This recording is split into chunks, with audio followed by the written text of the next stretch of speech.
আসামিকে যাবজ্জীবন সশ্রম কারাদণ্ড, 50,000 টাকা অর্থদণ্ড এবং অনাদায়ে 1 বছর কারাদণ্ড।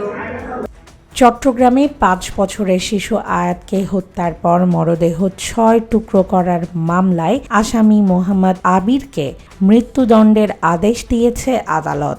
বুধবার চট্টগ্রামের 6ষ্ঠ অতিরিক্ত মহানগর দায়রা জজ মোহাম্মদ আলী আক্কাস এই রায় দেন।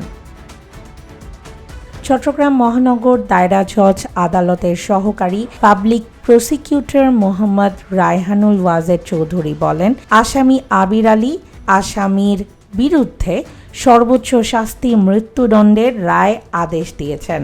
একই সঙ্গে 1 লাখ অর্থদণ্ড, অনাদারে 1 বছর সশ্রম কারাদণ্ডের আদেশ দেওয়া হয়।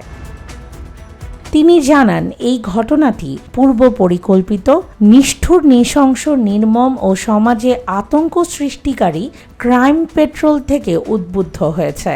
রাষ্ট্রপক্ষের সরকারি কৌঁসুলি বলেন, মামলাটি মোট 33 জন সাক্ষ্য দিয়েছেন। যুক্তিতর্ক শেষে আদালত এই রায় দেন।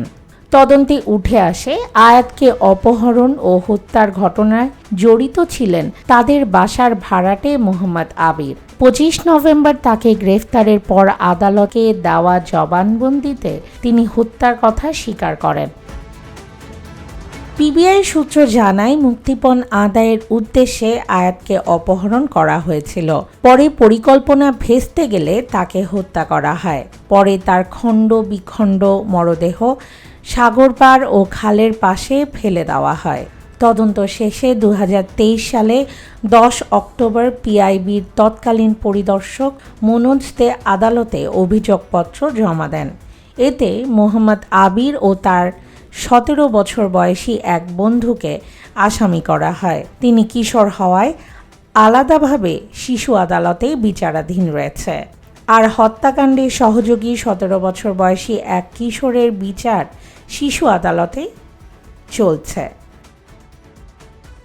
ডেস্ক রিপোর্ট, ভোরের ডাক।